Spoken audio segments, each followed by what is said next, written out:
Okay.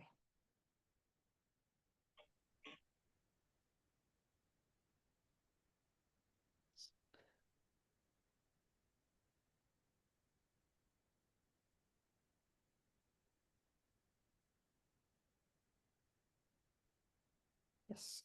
Okay. I'm very happy to be here and to see that so many people are here. Can people hear me? Does the sound work? Great. Thank you. That's great. I will start sharing my screen and see if this works.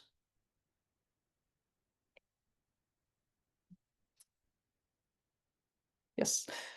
Can you all see my screen? Yes. I should thank Sofia Zerubczak very much for translating my slides in Ukrainian. I will be speaking from my English slides, so if you see me watching off screen, that's why. But I'm very glad that you can translate them in Ukrainian. So thank you very much for the kind invitation to speak here today. My name is Bianca Kramer. I'm Executive Director of the Barcelona Declaration on Open Research Information. But today I was asked not necessarily to speak about the Barcelona Declaration, but to speak more general about open research information, open metadata, in relation to artificial intelligence and developments therein. So that's what I will be doing for like half an hour, probably a bit longer maybe. And then I hope we can also have a bit of a discussion, because I also would like to hear very much your thoughts on that and your experiences with that. So first, I'd like to start with discussing open research information.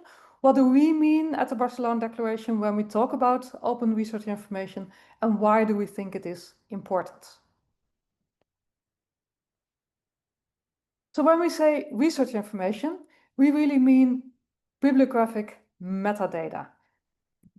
So that includes information about metadata in articles, so authors, affiliations, also information about funders, funding information, and information about use and impact.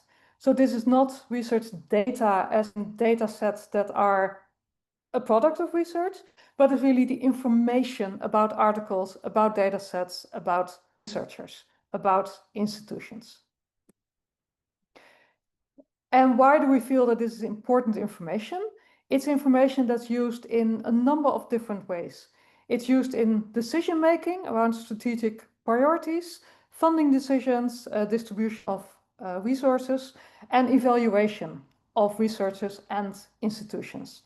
When we look at research output, when we look at perhaps citation practices, citation impact, other forms of usage and impact, then it is this bibliographic metadata, research information that we're using for that. Also, for funders and governments, it's information that's used to assess the effect of policies. When, for instance, open access policies, open data policies, to assess the effects of those policies, we usually look at how many publications are published open access, in what way. And that also makes use of research information. And finally, a very important use case is also that is used by researchers and other societal stakeholders to find information, to find and assess research results.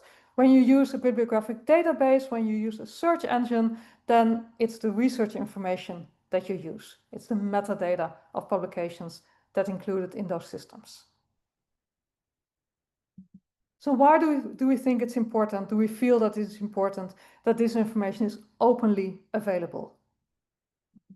There are a couple of reasons for that. The first reason is when we are assessing researchers and institutions based on non-transparent information, closed information, that's not really fair. Then we don't give them the opportunity to know what they're evaluated on. And we feel that fair assessment requires full transparency.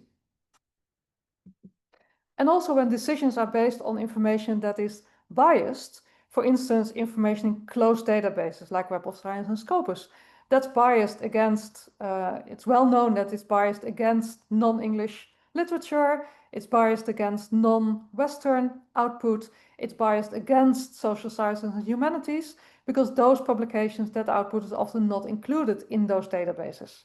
And that means that decisions are based on biased evidence. And we feel that equitable decision-making requires inclusive data. And then finally, when we talk about open science, and we talk about assessing open science, and we do that using closed data, that's a contradiction. So we say that open science really also means, and it requires open research information.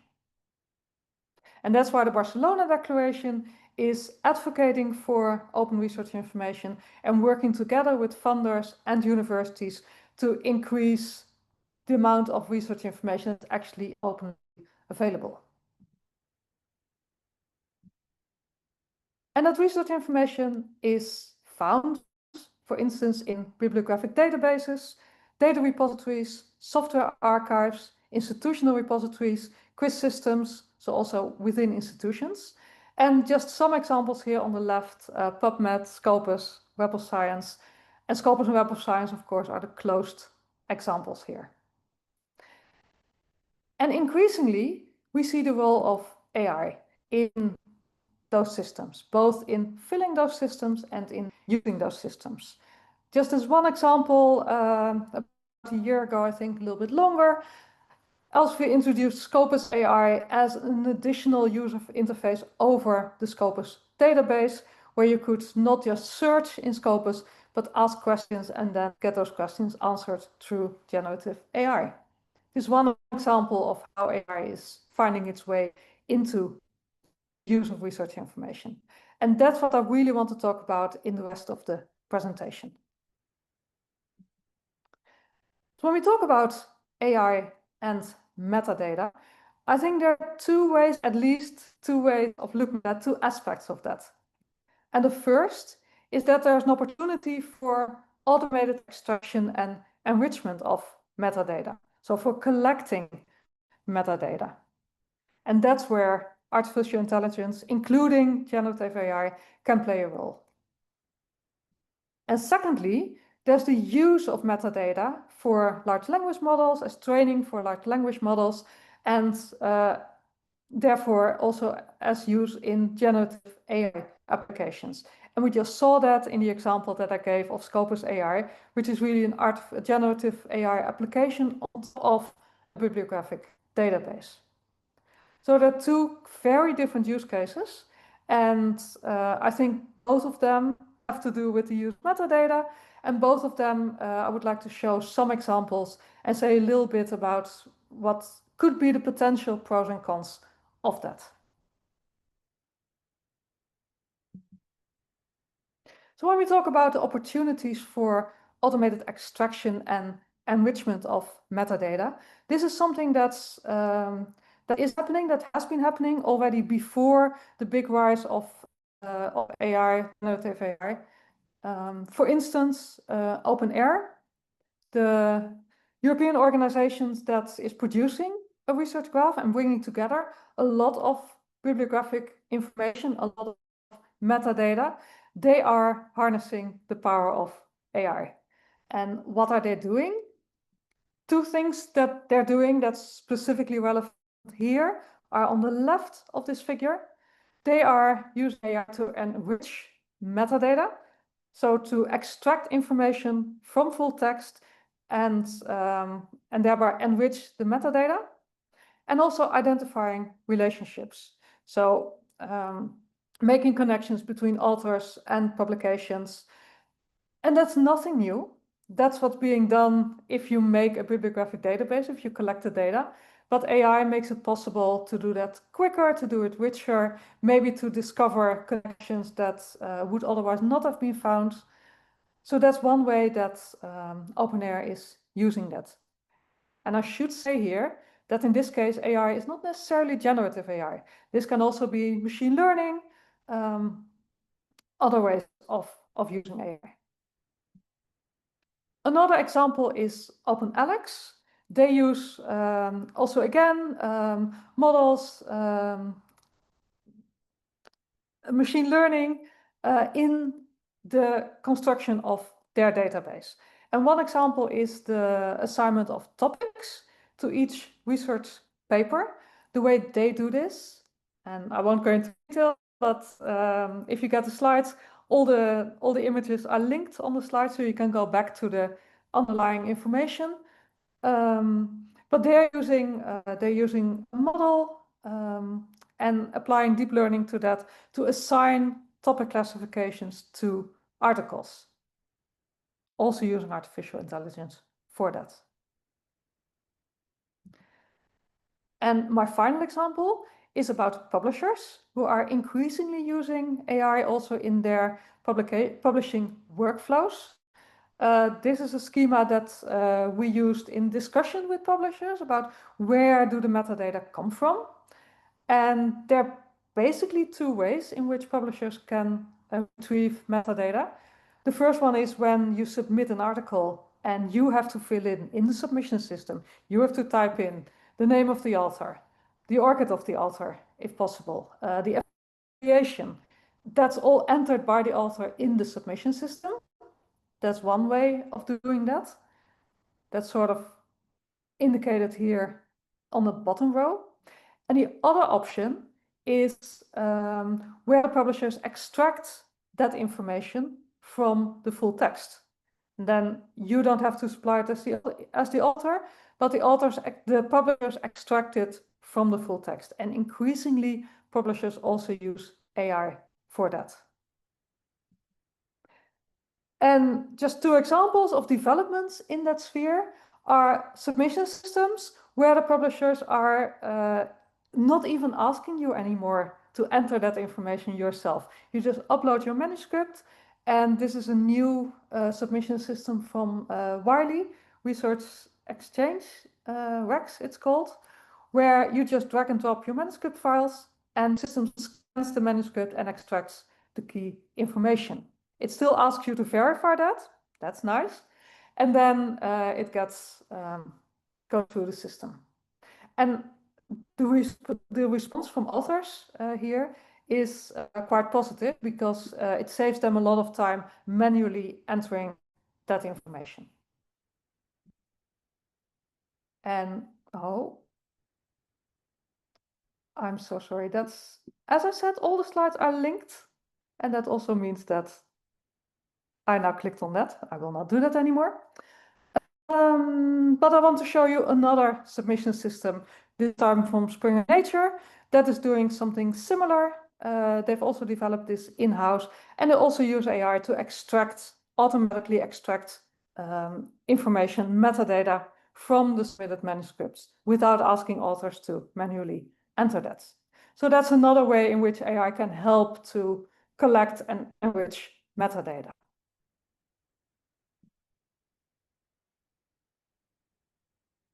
So we see this automated extraction and enrichment. We see it happening in bibliographic databases. We see it happening in publisher systems. I don't know any whether this is also happening, for instance, in quiz systems or in institutional repositories. So at the institution, when you enter information into your quiz system, or you enter information in your institutional repository, if this is also something where you use AI tools to facilitate the extraction of metadata. And I'm really interested to hear about examples of that occurring.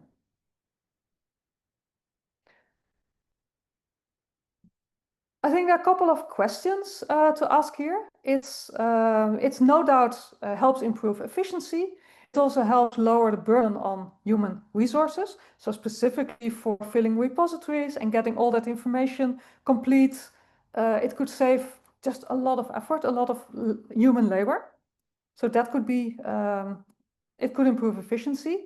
But on the flip side, there are also questions about the provenance of the information. About the transparency of the process and about quality control. We have seen before at the publisher submission system that the extracted information is then shown to the author and the author is asked to confirm it. That's a way of quality control. We also see, for instance, in OpenAlex, the process is transparent in a way that all the code, all the algorithms are available, but we also see sometimes that it doesn't work well. For instance, in automatically extracting affiliation information, there's still quite a lot of errors. So is that more when you use these systems or less? I think that's something to keep talking about and to be aware of. And that's actually what's written here on the last slide. Also, we can talk about different things when we talk about extraction and enrichment of metadata. It can be about creating a metadata record from scratch, so a new metadata record. It can be about enrichment of metadata with additional information. It can be about correcting errors in the metadata. If new information is extracted that says something else, then can you correct metadata that's wrong? It can be about normalization, so mapping name variants to one identifier. And it can be about linking, about identifying relationships between a paper, an author, between a paper and a data set, between software and a data set, enriching the metadata in that way. So I think it's interesting to think about which areas here AI can play a role currently and might play a larger role in future. But this was all about using AI to collect and enrich metadata. The other part, the other perspective on using AI around metadata is the use of metadata itself in LLMs and generative AI applications. And I also have a number of examples of that. I already mentioned Scopus AI, where as sort of the advertisement, the tagline from Elsevier was that Scopus AI combines trusted peer-reviewed content that they have in Scopus with sophisticated AI to deliver faster, deeper insights. So lots of talk. As I said, it means that you can just ask questions, natural language questions, and get an answer without doing the search and the extraction of information yourself.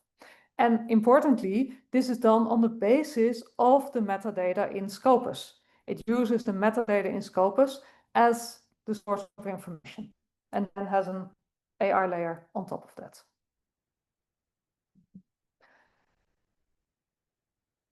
I don't know how many of you are familiar also with other scholarly search engines that use this type of AI. There's, for instance, Cite and Elicit, where, for instance, here in Cite, ask questions, receive evidence-based answers. It's the same.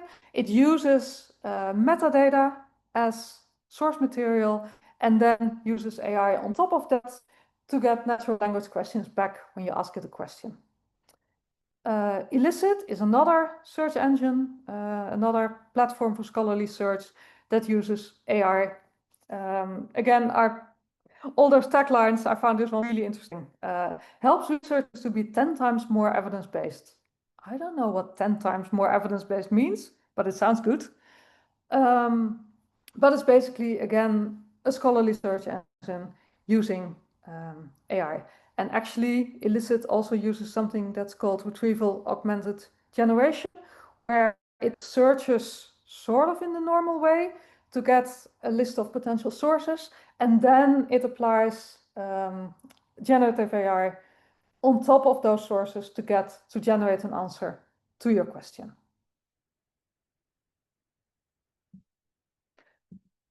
Those are specific. Sorry, is there a question?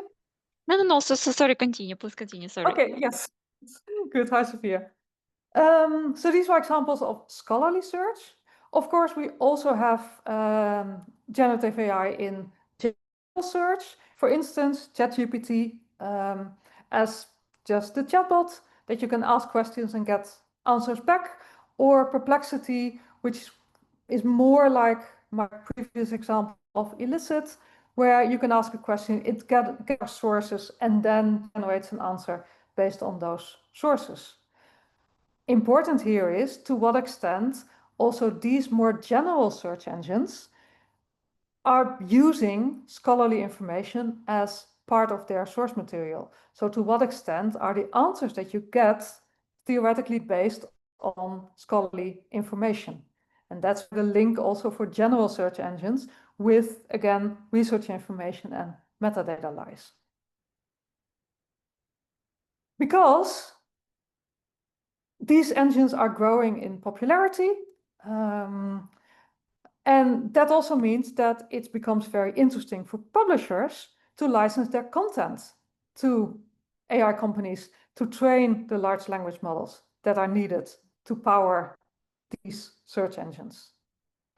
And we indeed see publishers starting to license their content. Ithaca, a consulting firm in the US, they maintain a database or a list of licenses where publishers license their content to train LLMs. And here's a list of the publishers who are known to do this.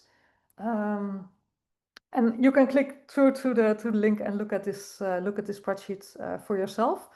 I would say that this is what we know about. And for a large part, publishers are not open about this. So on one hand, you could perhaps be surprised not to see Elsevier and Springer on this list. On the other hand, I would not be surprised if they do exactly the same, but it's just not publicly available information. So we see publishers using scholarly content as a value, as a business model, to also sell to large language models.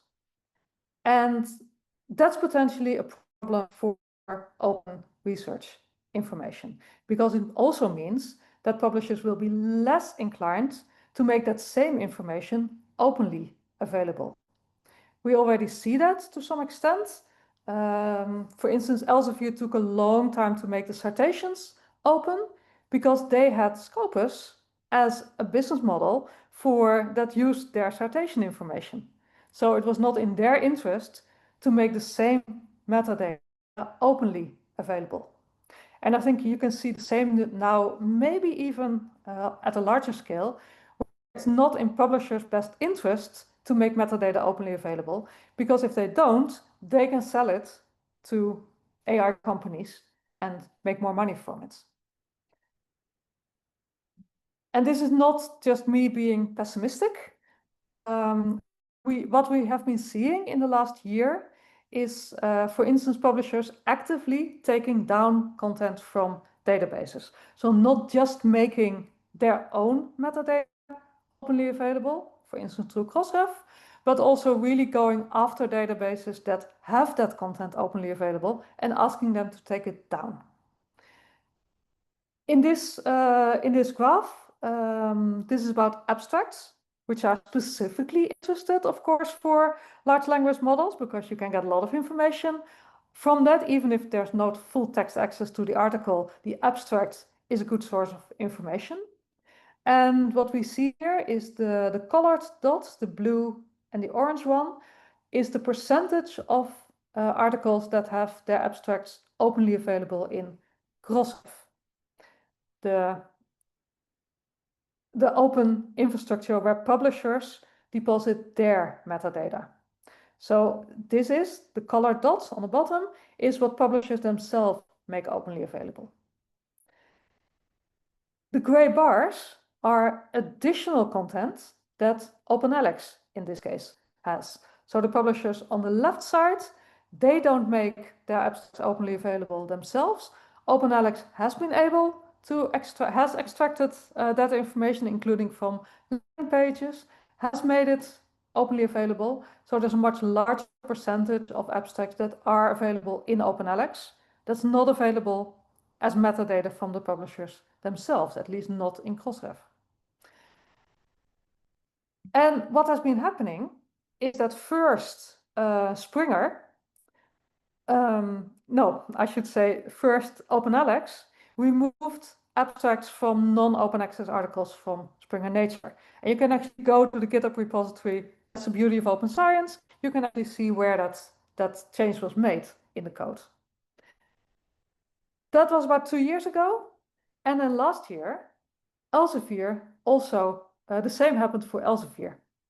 So now, in addition to not having abstracts from Springer, from closed articles from Springer in OpenAlex, we also have no abstracts for closed articles from Elsevier in OpenAlex.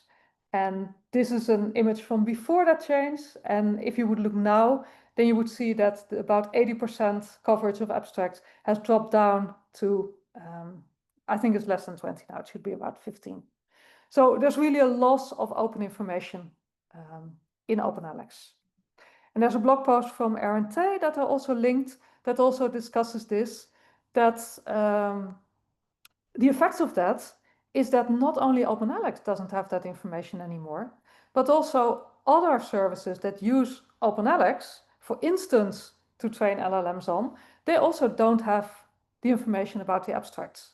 So publishers are really clamping down on their metadata because they can make a profit from it, from selling it for LLMs.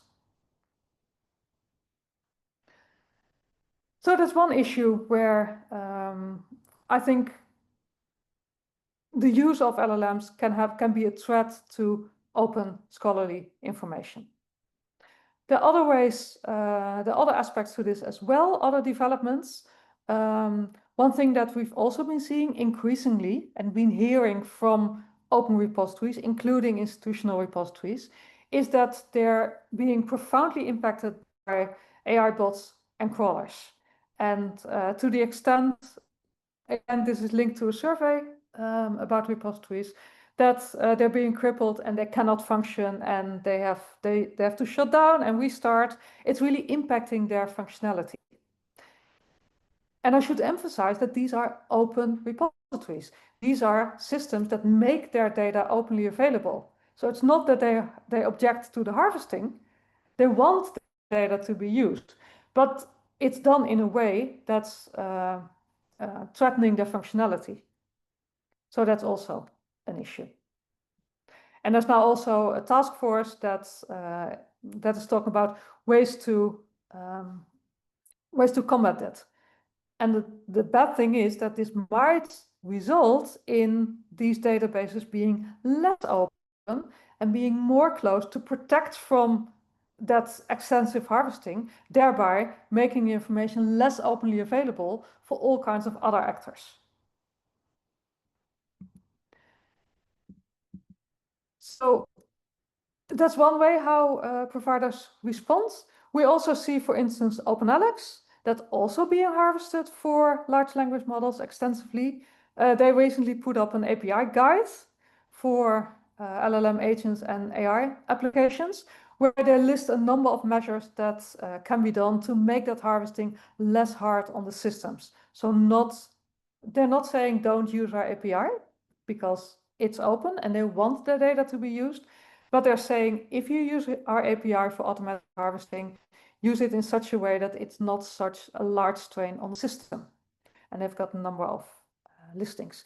The question, of course, is who are they reaching? And probably smaller developers might be more inclined to actually pay attention to that. The open AIs and the large AI companies might just harvest regardless, and something like that likely does not have a big effect. Another example how providers respond is the National Library of the Netherlands, who in quick succession first said that they are indeed restricting access to collections for training commercial AI. So they are clamping down and they're making their collections less available for training. And they do it by adapting their license, and they also do it by employing technical measures. And of course, both of those have an implication on the open availability of the material in general. And at the same time, They've also said that they are collaborating with the Dutch non-profit AI model to make their royalty free connections available for that type of harvesting and that type of AI. So they're trying to strike a balance between what they make available and to who. And partly this is again technical, partly this is because they need to protect themselves against that automatic harvesting that's shutting them down. But it's also philosophical and ethical because they object to the use of their material for commercial AI applications, but they do want to allow it for non-commercial and more ethical AI models.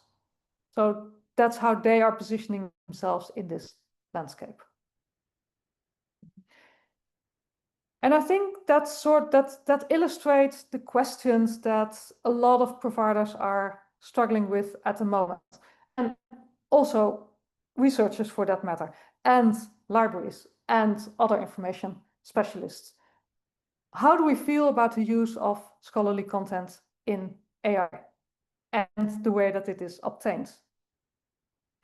And there are questions around the legality of using copyrighted material. Are there licensed or unlicensed material?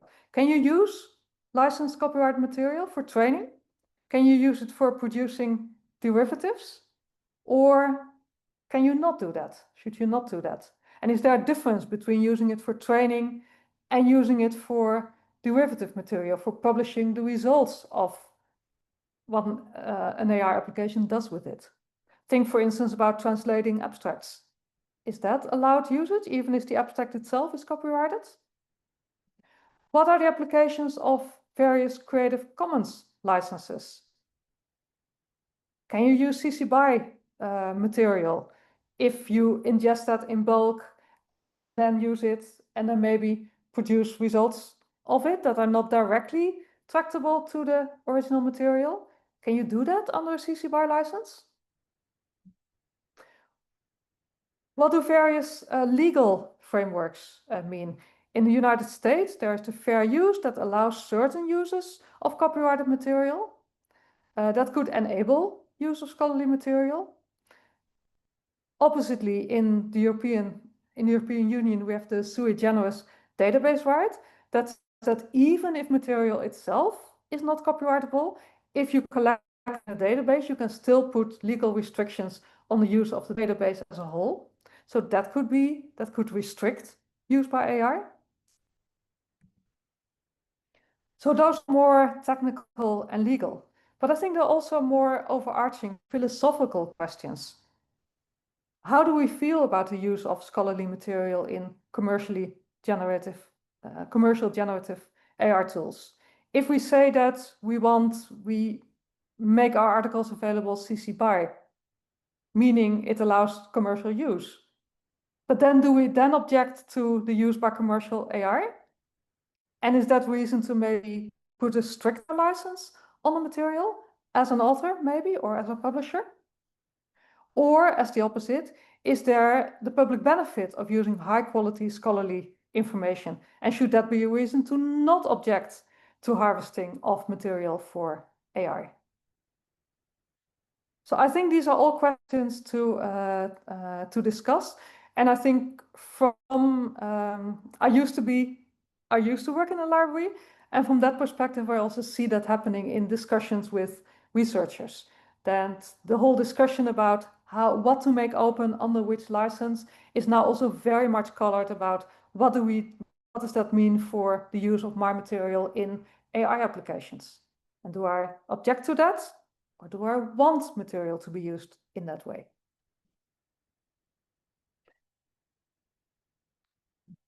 And then, sorry about that. And then when we talk about metadata, so not just scholarly content, which include full text articles, but really about metadata, then many of the same things still apply. But there's also the question, if we consider metadata as factual information that cannot be copyrighted, can the use of metadata as such then be restricted? And in Europe, under the database, with database rights, it can. But should it? Or should we consider metadata as factual information as beneficial for feeding to AI systems? So again, lots of discussion, lots of different viewpoints. We also see some responses from that, from community organizations. For instance, Creative Commons, of course, wrestles with this because it's very much about the use of Creative Commons licenses for articles, for data, and what can be done with that. And it's very hard, for instance, to say that, yes, we want material to be CC BY, for instance, but we don't want it used for commercial AI. Then you cannot put a CC BY license on it. But Creative Commons has started developing not new licenses, but something they call signals, preference signals, which are sort of additions to licenses, which you can attach to output. And those signal, for instance, that you don't want material to be used for AI at all, or you don't want it to be used for AI, for commercial AI uses. These are usually not legally binding, they're not licenses, but they're more ethical and normative signals. And again, the question is, to what extent will it be taken into account at all by large harvesters? But it can at least help to start a conversation and to make a preference known. And the hope is that specifically also smaller organizations that would like to use material for AI might be more willing to go into dialogue and to see whether they can honor these type of preference signals. So it's also very much an experiment.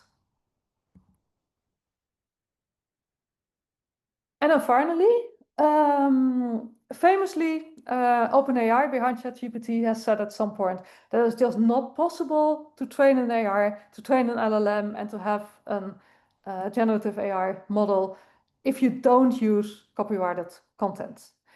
And there's a startup in France who has been working hard to prove the opposite. And they actually released a large public domain data set that's only composed of public domain material and material with liberal Creative Commons licenses. And that's as a data set for training LLMs that is fully based on open content. And then they're also building their own AI applications, again, a scholarly search engine that you can run locally on your own computer. And that's, in this case, it's using OpenAlex also as a source. So that's also built on open content. And so what they're doing is they're using open content. They expose the licenses. So you can also say this common corpus, I want to use it, but I only want to use the public domain part of it. I don't want to use the more restrictive Creative Commons licenses. So you can make that choice. They fully document all the material that goes in there. They also fully document the source codes and the algorithms of their AI model on top of that. So they're really trying to walk the walk and to demonstrate that it is possible to do this in a fully open way.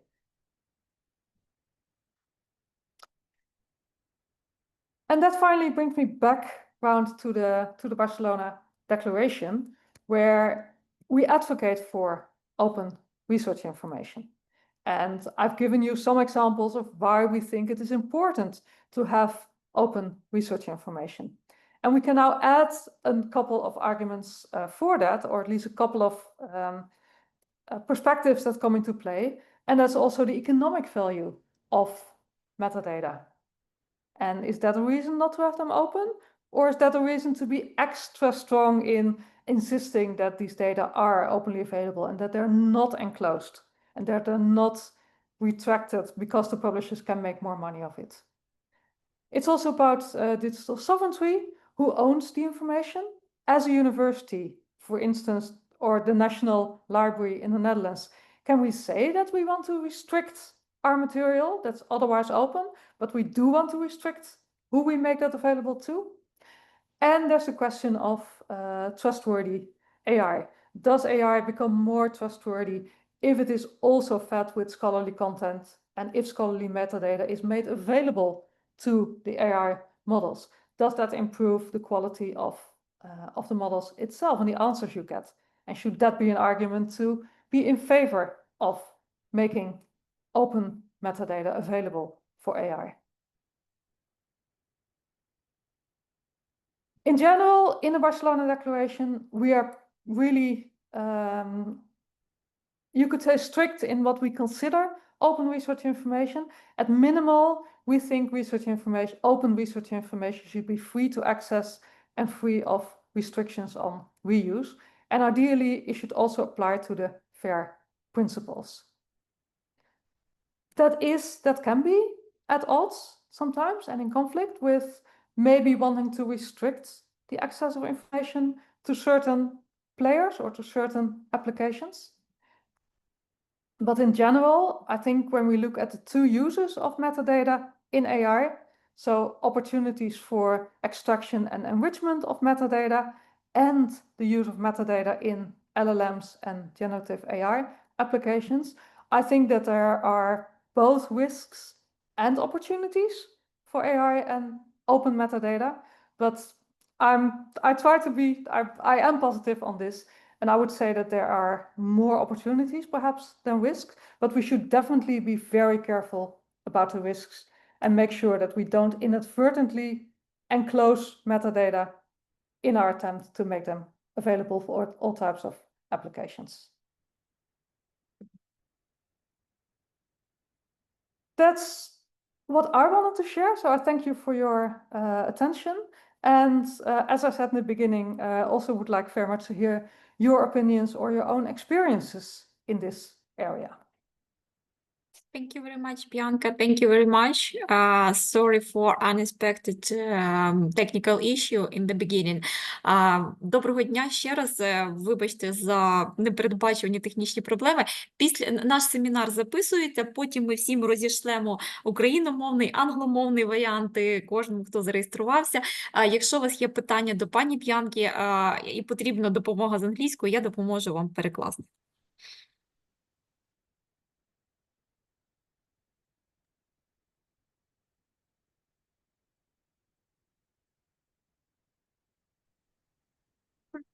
Так, пане Сергію, я думаю, що потрібно, можна відразу питати. Не дуже велика черга охочих, тому, пане Сергію, будь ласка.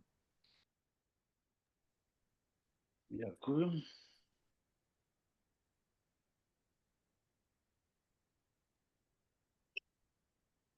Погано чути. Yeah. Окей.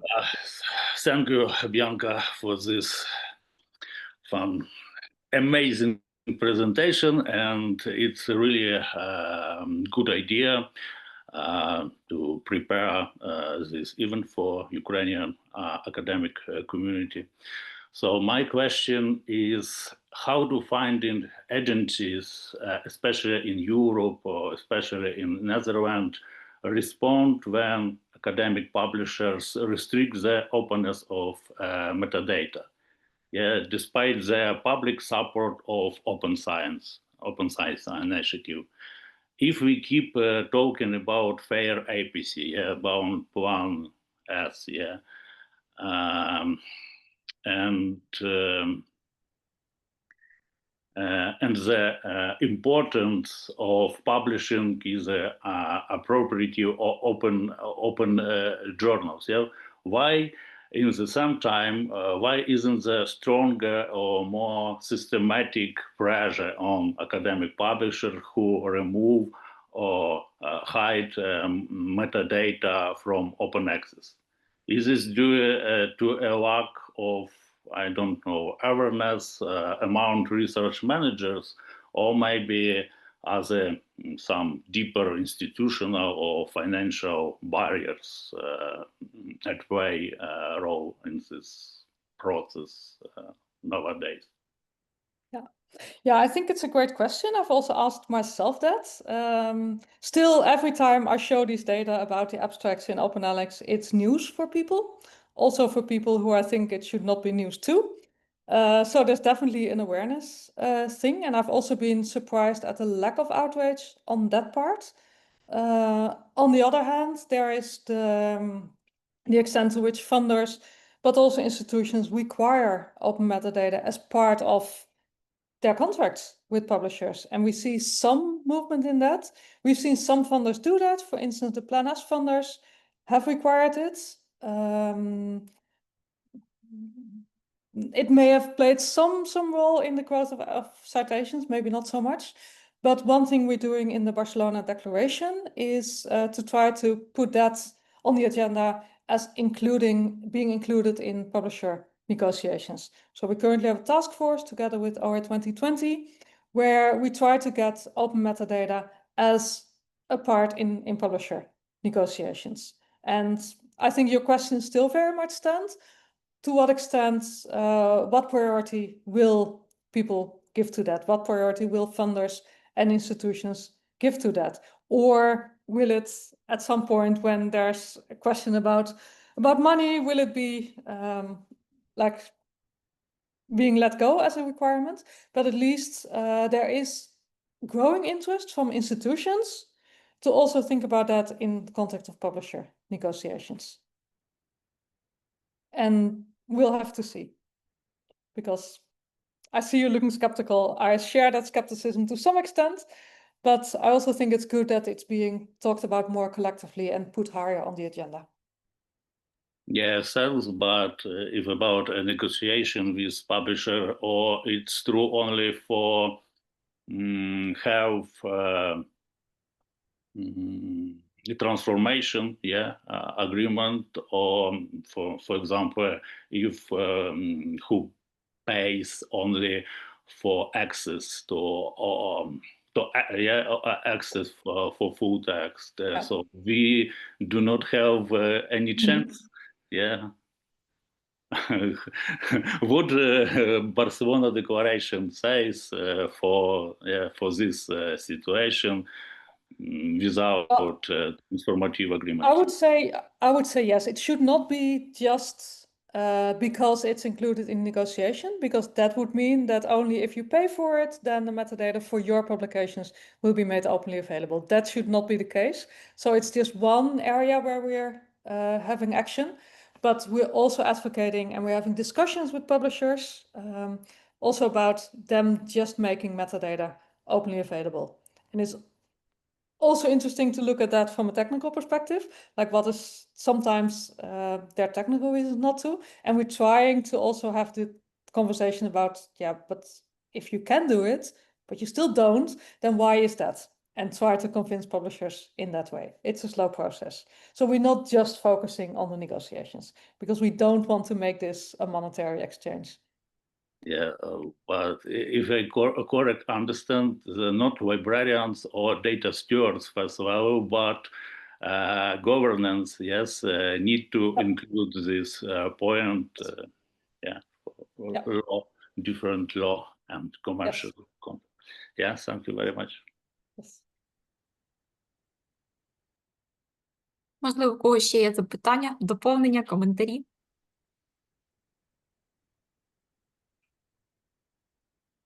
Якщо виникнуть потім в процесі розбору матеріалу, то пані Бьянка лишила в презентації свої контакти. Ви можете контактувати або напряму, або через бібліотеку КПІ, але в будь-якому випадку всі контакти є. Тобто, якщо питання з'являться, ви зможете їх задати потім.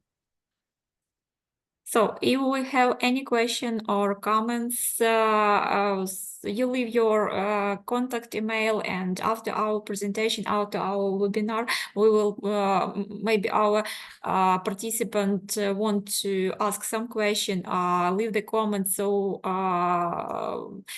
they can contact you directly. Yes, and you will share the presentation with the participants, right? Yeah. In English, in Ukrainian. So, and this webinar recording, the records of this webinar, we also share with all participants and leave in the library's website. Perfect. Thank you so much. And yes, welcome for any comments and questions also afterwards. Окей. Якщо немає більш запитань і більш дискусій, тоді дякую всі що прийшли. Дякую за цей вебінар. Дякую пані Б'янці. Тоді гарного вечора. Thank you very much, Bianca. Thank you very Thank you much. very and thanks for the much. invitation. Have a good day. Bye bye. Thank you very, very, very, very much. Thank you very much.